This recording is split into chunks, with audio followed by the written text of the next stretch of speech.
身为一个全台走透透、深入体验在地客庄文化的背包客，今天我来到苗栗，就是要来学做这个客家擂茶的擂钵。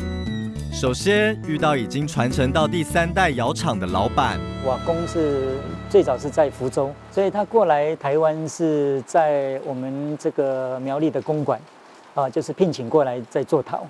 那后来呢，因为慢慢的他就娶了客家人的太太，就是我的我的奶奶哈。后来他就落地生根了，留下来就是一直传承在他的第2代他的小朋友小孩子。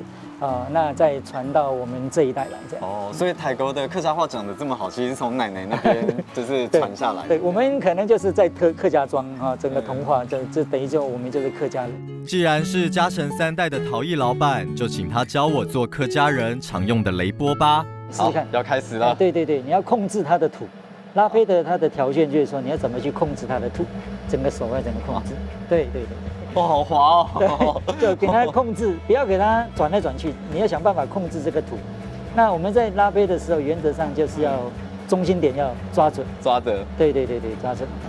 它摸起来的感觉有一点点像豆腐的感觉，就是滑滑嫩嫩的。对，那你再加一些水，再加一点水。好。哦，有开始了，开始磨出来了。好，你像剥橘子一样，这样慢慢剥。我的大拇指要用力。对，整个就像灼心一样对，好，慢慢来，好，它是不是慢慢就出来了？新手终究是新手，虽然有李大哥在旁边帮忙，我还是把原本要做的擂钵做成了擂碗。好像没有把它做漂亮。这样可以吗？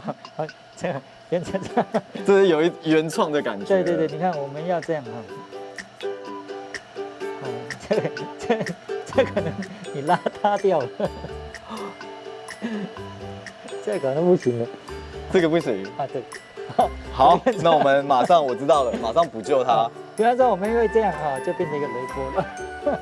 那我们是要补救它？补救，现在不能补救了。哦，不能补救了。不能补救。好，就是有我自己的原创的作品。对。我独一无二的擂钵盘就在现在已经把它完成了。一方粘土，一双巧手，就这样，李大哥带我体会了陶艺的魅力。下次你也可以来客庄体验一下做陶艺的乐趣哦。